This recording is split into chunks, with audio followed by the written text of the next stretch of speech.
Hello everyone, my name is Lowko and welcome back to a professional match of StarCraft 2. Today, I've got a top level game of Protoss versus Zerg for you, and this is between two of my personal favorite players. So spawning here in the northeast corner of the map Pillars of Gold, playing with the red Protoss probes from South Korea, we have the man with the craziest micro in the game, and he goes by the name of PartinG. PartinG, man, this guy, I actually just watched the clip of him that, or of his rather, that was posted on the StarCraft Reddit, where I think he ended up beating like, I don't know, 160 supply or so worth of Zerg with 1 Prism and 4 Immortals. This guy is absolutely ridiculous when it comes to microing his units, and I've got a feeling that he's gonna need it as well because his opponent in the opposite corner, playing here with the hot pink Zerg drones from Finland, we have the player who's considered to be the greatest of all time, and he goes by the name of Serral. Now, Serral is good at StarCraft, right? I don't think that's news for anyone. He's really good in Zerg versus Terran. I would probably say that his Zerg versus Zerg, at the very least, when you compare it to, like, for example, Raynor, is a little bit weaker, right? It's not as good as his Zerg versus Terran, but his Zerg versus Protoss, man, it's on another level. I've seen dozens of games of Serral playing Zerg versus Protoss this year so far, and he doesn't really seem to lose any. It's such a difficult matchup to play properly, though, because one mistake can cost you the game so very easily. Like if you accidentally roll your Banes into Archons, or if you, I don't know, like there's a million and one ways in which you can accidentally lose, and Serral doesn't seem to be making any of those mistakes in any of the games that I've seen him play recently. So we'll see what ends up going down in this particular game, but I'm excited for it, man. Because, well, when it comes to top-level StarCraft 2, it doesn't really get any higher level than this right now. Alrighty, PartinG going for the second pylon in the top section of his main base. This will probably be the pylon where he will attach the tech structure here very soon, as soon as that cybernetics core finishes. So he can go either for a Stargate, a Twilight Council, or a robotics facility. Especially over in Korea, the Twilight Council opener is very popular right now, where they go for the adepts and they go for all of that shenanigans. But let's see. So, does he go for the warp gate upgrade? He does not. Okay, he does. So I guess that this is going to be a Twilight or a Robo. Here it is. Alright, it will indeed be a Robo facility. Serral actually just sending this Overlord straight up into the main base. There's this weird Overlord meta going on as well in all of these matchups. This is technically speaking not the ideal way of scouting with an Overlord. Normally you want to check the natural of the opponent first. Generally speaking though, Protoss players don't go Stalker first either, because this loses you so many games against just, I don't know, like a Link Flood in the early game, right? He doesn't really know a whole lot. He hasn't seen anything. So this is already like a bit of a mind game that's being played here by both players. Now, Serral does find the second pylon. He also does see the Robo facility, and he actually also now gets a couple of Zerglings inside of his opponent's natural. If the Overlord wouldn't have scouted it, the Zerglings sure would have. Now, what exactly makes Serral so good in this matchup? So, Zerg versus Protoss, it's very much so a matchup where in the early game you have to extremely carefully balance the amount of drones that you make versus the amount of units that you produce. So if you make too many units too fast, your economy is not going to be strong enough to stop any timing attacks from the Protoss. But if you obviously make, you know, too much economy, there's about a gajillion different ways in which Protoss players can punish you, right? And that's really the early game dynamic that I would say Serral was absolutely phenomenal at. Not producing too many units, not really making too few either, just getting away with 66 drones, which is enough for 3 base saturation as fast as possible. Now look at this actually, he's mixing it up a little bit. So usually he plays this a little bit differently. Normally he goes for a faster third base and then a slower lair. In this case we see, I think, about a 3.5 minute lair, maybe 3:20 or so. And then also a Roach Warren lining up with it. So this Roach Warren is going to be able to get that Glial Reconstitution, the Roach speed upgrade, much faster than usual. I don't know if that is due to the scouting information that he got, or if he just simply likes playing this right now. He's mixing it up a little bit, which is important, right? Because if you just play the same build order every single time, you're going to be quite predictable. Alright, so PartinG, I mean, notice here, he didn't go for an adept, right? Or at the very least, he didn't scout with one. He's not going to be able to get a whole lot of information until right... Oh my god, you need to fly, PartinG. You really need to figure out that it is such a quick lair. There it is. You will find out right now that the lair is already done. And that is very, very fast. Now, he has decided to go for a Robo facility into a Prism and then into a Robo Bay. So he's already chrono boosting out these disruptors. This is once again a little bit of a gamble, because when it comes to such quick lair openers, we see it all the time, right? Zerg players decide to go into a Spire right away. In this case, that's not happening, but I mean, if you go up for you know, if you make a couple mutas and your opponent is going for a prism drop, you're a very, very happy Zerg. The probe that was moving over towards the third base does get scouted as well. PartinG looking to establish that third nexus here ASAP. More Zerglings, though, are running forward. Nice force field there. He's going to need another force field over here, but good defense once again right here by the Korean player. All right, so here's the Disruptor drop. How much damage can he do? Obviously, Serral knows that something is inside of this prism. Not a whole lot of drones there. Does get a nice hit on the Queen. Does also damage a couple of the drones in production. Although, obviously, they'll be at full health once they do finish morphing in. Spire now is coming up, so I like this idea here from Serral. I think he got the scouting information regardless, but obviously you don't really know necessarily if it's going to be Disruptor drops or if it's going to be something along the lines of very, very quick Colossus. Either way, a Spire is a good idea, because if it is going to be Colossi, obviously you can go ahead and make some Corruptors, and if it ends up being one of these bad boys instead, inside of this Warp Prism, you can obviously make yourself a couple of mutas as well, or you can still obviously build some Corruptors in this situation too. All right. It feels like Serral never really takes a lot of damage in this matchup, man. Like, I just really want to emphasize how difficult this is to play, because I know there's going to be some people watching these games, right? And they're like, oh my god, Zerg is so resilient, they just defend everything, and then if you don't deal damage to them, you're in a lot of trouble in the mid game. The thing is, right, not taking damage is extremely hard.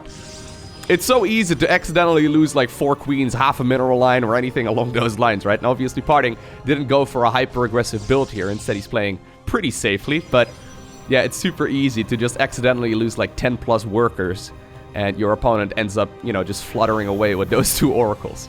Anyways, here we go. I think that PartinG probably wants to go for a bit of a timing attack. So he's adding on additional gates. He's got 4 of them running right now in total. 2 more are just about to finish. Now, I like that. We do see the contamination there used on that blink upgrade, which is probably PartinG's favorite upgrade in the game. But he does have a pretty scary force. Now, already, look at that. Serral sitting at full 3-base saturation. He's got the mutas ready to go, and he's sitting at the right spot. This is actually critical. If you were to be sitting over here, this Protoss player, well, I mean, he may want to back off right now. We'll see, yeah. Holding the high ground here is super helpful because this buys him time to get more units out. At the same time, the Flappy boys are out. The Flippy Flappies. It's only a handful. They're not going after the prism, but instead they're going to go after, well, whatever they can here at the third base. A couple of worker kills already. Disruptor Balls still being used right now in the center of the map. Stalkers now moving back home as well. Blink is not done yet because of that contamination that we saw earlier. So Serral looking like he's in a pretty good spot, but obviously these mutas, I mean, they're not going to be able to get a ton done. Yeah, nothing too crazy. When you have 3 left over, it's probably better to just leave them in the dead space to, you know, maybe go after any prisms that you might see later. But obviously Serral, he probably is going to try and at the very least get something else done with them in just a little bit. Alright, so quite brave here by PartinG, though, to just allow the Zerg player to get into this position, because this is Serral's comfort zone. I feel like this is where he gets very, very scary. Every once in a while he takes damage in the early game. Now, like I said, it doesn't happen all too often. But right now, he is going to be able to go up towards 4 bases. He's going to go up towards about 80 workers here very shortly as well. Usually we see about 75, like between 75 and 80 drones from the Zerg at this point in the game. It's a good amount to just simply produce a lot of stuff. It's not for a lack of trying, though. PartinG constantly tries to get some hits in. As soon as the main bulk of the Protoss army is moving out, it looks like a big round of Zerglings has been produced potentially for a run-by. Maybe it was actually used right now, maybe to set up like a surround, or... Is he going to be able to get anything done here? I doubt it.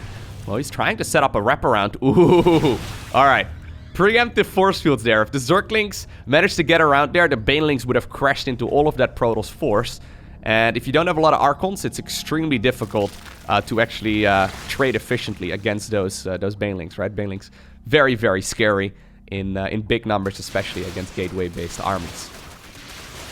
Alright, so PartinG is one of the few players who's actually still playing Stalker Colossus in this matchup, and he's actually very successful. So it seems like most players in this matchup prefer going for the Archon Immortal style, where basically you go Archon Immortal Zealot Sentry, and then eventually into Psionic Storm, and then after that maybe into like maxed out Skytos.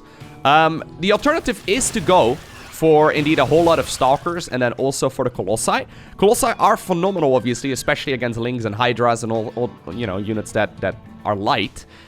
It's just that they require a lot more micro, right? Because if you end up losing the Colossi, I mean, they are such a big chunk of your damage output, you really need to try and keep them alive. Now, that scout there for Serral was primarily used to potentially see if there was already a Sky Toss transition coming up. He's got to instead now go up towards the Hive here, start up the +2 melee, or finish up the +2 melee upgrade right now, and that's going to make this Zerg army so much more menacing. So relatively passive first 10 minutes of this game right now, but, I mean, they're going to have to clash soon, right? Because both of them are approaching maxed out. Serral already at 199 supply. Make that 196. Sonic Storm will be a transition here in just a little bit. Well, more than likely. Here we go. So Serral right now is getting himself a little bit of a bank, and that's where he can start getting cheeky, right? He can start attempting Baneling run-bys, Baneling drops, and just getting whatever damage done that he wants to. This is keeping the Protoss player pinned back. He is now trying to get a fourth Nexus up, but ideally here, Serral doesn't really fight on the side of the Protoss with like a really big army. Unless you make, you know, a big mistake here as Protoss, usually Zerg players like to sit back. The thing is, Protoss is extremely strong defensively. Fighting with Banelings off creep is significantly harder. I mean, fighting on top of shield batteries and photon cannons is not a very easy job either. So you can see Serral really only active right now with a small group of Zerglings and maybe a couple of Banelings over here as well. He's just trying to do some run-bys here, not really committing with the main chunk of his army just yet. I don't think that these Banelings are going to be able to get much done either. Yep. Beautiful moves there by PartinG. Gets all of the Banelings. That's pretty expensive. Now, apparently though, with that army drawn towards the top left-hand corner, he has decided that he now wants to move forward towards the fourth Nexus here of the Protoss player. Banelings coming in from another side as well. Bit of a Baneling sandwich, but it looks like the fourth base will stay alive. And this is kind of what happens whenever Zerg moves off creep. It's hard. It's extremely hard to engage the Protoss in these scenarios. And generally speaking, at least for the people that I do coaching with in this matchup, just don't move off creep. Just try and do Ling run-bys, try and do like Baneling run-bys inside of their mineral lines or something like that. But don't bother fighting them off creep because it's extremely hard, right? Maybe if you can draw them all in one big spot, so say like the entire Protoss army would be over there, then you can try and snipe this Nexus super quickly. But yeah. This is honestly a bit of a flaw right now in this matchup, I feel. I mean, I can make a dedicated video about it. I've talked about it in the past as well. But the fact that, yeah, being aggressive right now is extremely hard, maybe even impossible, is yeah, a little lame. Because it creates like a bit of a stalemate right now. Anyways, Vipers are available too. Greater Spire is coming up. Protoss will be able to max out here for the first time. I think for the first time anyway. Maybe he was maxed out earlier already. Good defense once again against these Banelings. And PartinG, I mean, he's only taken a couple of probe losses so far. That's really nothing too crazy. So, both of them are maxed out. This is the thing, though, right? Look at the banks. PartinG is, like, maxed out and broke. Zerg still has so much stuff. Arcals are added into the mix right now as well. Disruptors are going to be able to get a decent enough hit in as well. It seems like, oh my god, massive hit being used right there by the Disruptors. The Colossi, though, one of them at the very least got the Abduction spell on it too. Blinding Cloud on the way out. And while Serral does trade relatively inefficiently there, obviously PartinG doesn't have that much money, right? So if you look at the trades right now, yeah, this is the nature of Zerg at this point. You can see a ton more resources lost here by the Zerg, but obviously he's also mining way more. Static Defense is at least set up right here on this base. I do feel like a Zergling run-by could potentially, or sorry, a Zealot run-by could potentially be used over in this location of the map. But Serral is already maxed out once again. He's looking to rinse and repeat. Alright. I think a lesser Protoss player probably would have already rolled over at this point. Serral's still in an absolutely phenomenal position. It takes one good fight though, right? If PartinG can go and capitalize on one really good engagement, he can certainly, you know, win this game. It's just difficult, man. I haven't really seen Serral lose from this position very often at all. Oh my god, an hallucinated Colossus is the one that ends up getting abducted. I love the idea right there by PartinG. Once again, good splits right here on these Protoss units. He's juggling a bunch of them as well inside of that prism. Keeps pretty much all of the workers alive and still remains in this game. Here we go, Disruptor! Nice splits there by Serral, trying to get maximum value out of his Ravagers, but obviously with those splits, the Zealots managed to actually now also close the distance, and a lot of those Ravagers will end up going down. PartinG, man, he is so extremely cost efficient when it comes to these engagements. Look at that. Oh my god, that is so much more money lost here by the Zerg player. Serral, though, doesn't care. He's just remaxing on the same unit composition once again. That's 25 additional banelings coming up. Alright. Oh, here's the baneling sandwich. Once again, a couple of banelings coming in from every single site. Generally speaking, man, Archons are pretty phenomenal against Banes. Okay, I was gonna say, like, that was still a good trade. So the current number when it comes to killing Archons with banelings is, I believe, like 23? I mean, they ended up nerfing the baneling once again, but it still seems plenty powerful to me. Actually, this may have been played pre-patch. I think this actually got played pre-patch, yeah. So I think right now it takes like 23 or 24. Ooh, once again, nice abduct there by Serral to kill the Archons with banelings is what I was trying to say. Alright, PartinG moves off creep, man. Very brave move out here. Serral actually is starting to run out of money. He's got a lot more Zerglings coming up here as well. Good splits here by the South Korean pro gamer. Ooh, Prism takes a bunch of hits, and it will end up going down here eventually. But PartinG, once again, wins that engagement. PartinG is such a scary Protoss, dude. How many Protoss players would have lost at this point in the game? Look at this. So the problem here for PartinG is that he has not slowed down the Zerg economy whatsoever. And a lot of that has to do with the build order that he decided to go for, right? He hasn't had the money to go for any kind of Zealot run buys or anything like that. So Serral has been left to his own devices for the entirety of the game. Serral is, for all intents and purposes right now, trying to soft contain this Protoss player. Okay, does get the feedback right over there, so that's important. Archons are coming up here, which is also nice. Banelings, where are they gonna connect? Well, they're just trying to connect wherever they can. Apparently, right now, they're trying to run towards that mineral line, towards all the probes right there in the mineral line as well. 10 more of those bad boys end up going down. Serral looking absolutely dominating in this game. And PartinG just got shut down. This is what it looks like when the finisher is on point, okay? Serral, ridiculously strong player when he's not messed with, right? And he is capable of containing you on X amount of bases, and he is playing like X+2 bases. He's just gonna be able to smash you. You need to deal some sort of damage to him or take like an absolutely decisive victory and then capitalize and get that tempo advantage and continue pushing from there. But Serral did not get messed with very much whatsoever in this game. He was in control from start to finish, and with that, he just absolutely smashed PartinG. Alright, so I was just curious, right? So I opened up a League Elec and I searched for Serral, and then I selected the opposing race to be Protoss. Now, when it comes to this matchup, right? The last time he actually lost a series, so he has lost a couple of maps here and there, but the last time he lost a series was back in March. So that's the 1st of March against Zest and Hurricane at IAM Katowice. The thing is, though, I almost feel like these games don't necessarily count. I mean, they do, obviously, but this is when that Adept push first was introduced in a tournament format, right? So remember that Adept push, or you know that Adept push that pretty much all the Protoss versus Zerg games are all about right now. This is the first time where that strategy got executed. So Serral first off faced against Hurricane, who did the build, and then he went up against Zest, who went for the same build as well a couple days later. It takes a little bit of time before these build orders get, you know, figured out, and a lot of Adept builds were played in this series in particular. So, I mean, if you don't really count these, the last time that he really lost like a proper series, I mean, these are all best of ones or best of twos. He hasn't really lost a whole lot of Protoss versus Zerg matchups. Oh my god, wait, this is more than a year ago. This is March last year. I mean, there's individual map losses, and obviously he did end up losing his series here and there. But I mean, those series can almost be disregarded because of the Adept push. He really has been absolutely smashing this matchup. Insane.